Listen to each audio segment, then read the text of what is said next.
Hey, what's going on everybody? Today's video asks a very simple question. Could Jiraiya beat Kisame? But before we get to that answer, I made a video not too long ago explaining how powerful Kisame actually is, and for those of you that still have questions after this video about him, I'll leave a link in the description below. Now, on to the topic at hand. The first thing that absolutely needs to be addressed is the one thing that people always bring up in this debate, and that's when Jiraiya pretty much implied that he could take on both Kisame and Itachi at the same time. And Kisame was like, yeah, he's one of the legendary three, we should probably make moves to get out of here. Meaning that had it been Tsunade or Orochimaru, he'd have done the exact same thing. It wasn't because he was Jiraiya, it was because he's a Sannin, and they usually have a reputation that precedes them. But we already saw how Itachi handled one of the legendary three when he was only 14 years old. Kisame didn't run because it was Jiraiya, as I simply just stated. But what no one ever brings up is that Itachi clearly stated that he was never there for any confrontation because it would draw too much unnecessary attention. His initial reason for even coming to the village was so he could check on Sasuke after everything that had just went down in the village and the Hokage getting killed. He'd have taken any route out of the situation that he could. It's one of the many things that have never been retconned in the show, kind of like how Minato was supposedly the strongest Hokage ever and Lord Third was the second strongest Hokage just because he supposedly knew every jutsu in the Leaf Village created by Leaf Ninja. I guess that includes the Flying Rajin or the Edo Tensei. Pretty much, what I'm getting at is that there are plenty of things in the show that need to really just be taken with a grain of salt. Kind of like how Minato stated that he was trash at using Sage Mode, but then 2 panels later in the manga and almost immediately after in the anime, he closed his eyes and opened them right back and he was a perfect Sage.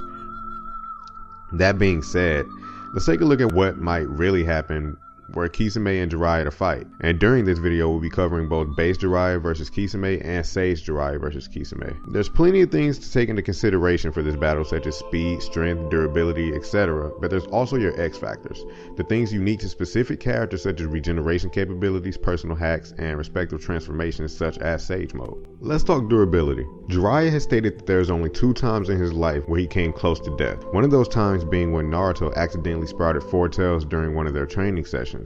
Jiraiya successfully subdued Naruto, of course, but not without sacrifice. He got his chest ripped open, something fierce, and yeah, you can argue that he was just trying to subdue with no intent to kill, but that's kind of bullshit for the simple fact that no elite shinobi, especially a Sannin, is going to take a life-threatening blow if they don't have to. For instance, Orochimaru, in a much weaker state, fought a stronger 4-tailed version of Naruto, and he was essentially on his deathbed because it was time for him to swap bodies again, and his current one at the time was dying out, and he still did fine considering the circumstances. This speaks heavily to Jiraiya's durability. While on the other side of that coin, you have Kisame, who got his entire stomach ripped out, and his first reaction was to start laughing about the situation. And this is before he used Samehada to heal his wounds, and then proceeded to say that he doesn't get tired, he only gets stronger. That should kind of put into perspective where they stand in relation to each other as far as their durability. Now, this isn't to say that Jiraiya is weak. He took hella damage in his fight with Pain and was still able to take out 4 of the 6 paths. Had he known the Naraka path of Pain, which is able to summon the King of Hell, he'd have probably been able to capitalize on this. But with Kisame having essentially an endless supply of chakra due to Samehada, it's simply a case of Jiraiya being outmatched as far as durability goes. Jiraiya, in conjunction with having an abundance of stamina and being an intellectual and experienced fighter, he also has the ability to summon the toes of Mount Miyaboku, obviously. In any case, Jiraiya does have perfect synergy with his toe summons. He can perform some pretty crazy moves with them, and with his Dark Swamp Jutsu, he can even change the battlefield completely. And of course, the Rasengan, which is, one of his signature moves. But what puts Jiraiya at a disadvantage in base is the fact that Kisame has a hard counter for literally anything in his arsenal. Kisame has superior stamina, even if only for the fact that he can consistently replenish his stamina when necessary. Rasengan is kind of a non-factor because it can easily be absorbed. Any ninjutsu can be absorbed by Kisame because of his shark bombs, which absorb any ninjutsu that they come into contact with. Same can be said for his Dark Swamp Jutsu, seeing as how Kisame can flood the battlefield on a larger scale, making Jiraiya's jutsu or his Dark Swamp Jutsu irrelevant, and also drowning Jiraiya in the process. And while I am aware that Jiraiya can escape into one of the mouths of his toads to avoid drowning, that's not really considered a win. I'm not going to go over every move in Jiraiya's arsenal because that'd take too long, but Kisame can absorb any ninjutsu, and if Jiraiya physically touches him, it's a wrap, because we all saw in that fight with Killer Bee, he can literally steal up to 6 tails of chakra at a time from physical contact alone, so taijutsu is out of the question. And he's also fast enough to dodge a point-blank range attack from Killer Bee, all while still in base. Not to mention, Kisame was easily boxing with the 8 tails, and if Jiraiya could barely tussle with the 4 tails without taking a life-threatening blow, how could he possibly be 8 tails level? And while Kisame has a hard counter for Jiraiya's base moveset, the same cannot be said in reverse. Kisame was able to summon a multitude of sharks that was even too much for 6th Gate Guy's Asaku Jaku attack. Even after taking heavy damage from 7th Gate Guy, Kisame was still able to use Water Prison Jutsu, summon 2 sharks, and still break out of Yamato's chakra-suppressing wood style. This is all without Samehada. So what does base Jiraiya really have in his bag that he could put down somebody like that for good? That being said, things will get a tad bit more interesting in the next section of the video, because we're about to take a look at Sage Jiraiya versus base Kisame. Sage mode gives its user a huge boost in all of their stats: strength, speed, perception, durability, the list goes on. Now of course, Jiraiya only having partial Sage mode doesn't put him in the same category as Naruto, but he's still lethal nonetheless, especially since in this form he can use Frog Kumite and doesn't have to actually make physical contact to do damage, being that Frog Kumite essentially wraps the user's body in nature energy and uses it as an extension of oneself so they can harness it as an attack, keeping Kisame's chakra absorption at bay. But with Kisame's healing factor and overall durability, it's not so much Jiraiya's hits that he needs to worry about so much as his speed. Jiraiya, while in Sage mode, was able to blitz one of the paths of pain regardless of their shared visual prowess at the time. That, in conjunction with the Frog Kumite, is a lethal combination in and of itself, forcing Kisame to resort to his go-to and use Samehada to absorb Jiraiya's chakra. Now this is where things get tricky, because with Samehada being an actual living thing, then after it absorbed the Senjutsu, it would inevitably turn into stone or turn into a frog, I'm not really sure how that will work, and become useless to Kisame as a weapon. Now of course, just because he's without a weapon doesn't make him defenseless.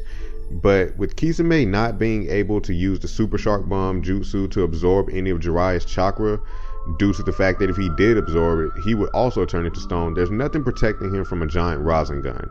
And yeah, he's durable, but you can only take so much damage from a Sage, perfect or imperfect, and come out on top. And I almost actually forgot to mention Jiraiya's sound Genjutsu. Not that it is a threat in any way. His sound Genjutsu only worked because he was able to set up a trap for the paths of pain that got caught into it. They were doing sound jutsu back in part 1 with the Sasuke retrieval arc into Yuya, and also in the Forest of Death, and Sasuke handled it fine then in the Forest of Death, and Tamari handled it fine during the Sasuke retrieval arc. Do you really think that an experienced and cunning fighter like Kisame isn't going to know what's up if he sees Ma and Pa start screaming at him at the top of their lungs in his direction? Regardless though, this fight does lean more towards Jiraiya's win. I just don't think the sound jutsu will work on Kisame. Senjutsu is really just a bad matchup for someone whose biggest thing is being able to absorb and steal chakra. So I'll say this: 8 times out of 10, I'll give the fight to Sage mode Jiraiya, mid to high difficulty. The only reason I'm not giving it a 10 out of 10 win for Jiraiya is because of how incomplete his Sage mode actually is and how that affects him. He got caught off guard by the Ashura Path of Pain while still in Sage mode, which speaks to how horrible his sensory capabilities are as a Sage. Naruto was able to sense shit going on in the war halfway across the world, but Jiraiya couldn't sense one of the Paths of Pain in the immediate area. And the Ashura Path is one of the faster Paths of Pain, and I get that, and I understand that, but Jiraiya was in the middle of a life or death battle, so his guard was completely up and he still got blitzed from behind. But in a real fight, in an actual fight, in character, Kisame wouldn't give Jiraiya the 5 minutes he would need to even go into Sage mode. Jiraiya not being a complete Sage is a huge liability for him depending on who he's fighting. So I'll say this: base to base, 8 to 9 out of 10 times Kisame wins, mid difficulty. Sage to base, 8 out of 10 times Jiraiya bodies, mid to high difficulty. So thanks for tuning in, guys. I know that a lot of people aren't happy with the result of this, and it's gonna sound like I'm wanking fucking Kisame or something like that, but it's not. If you pay attention to what I said, and if you think back on the things you read in the manga and the things you saw in the show, and what I'm presenting to you here, you'll see that what I'm saying is actually how it would go down. I'm not having my bias in this video. So thanks for tuning in. Don't forget to hit that subscribe and notification bell. I hope you guys come back for more. I'll see you at the next video. You're watching God Hunter TV. I'm out.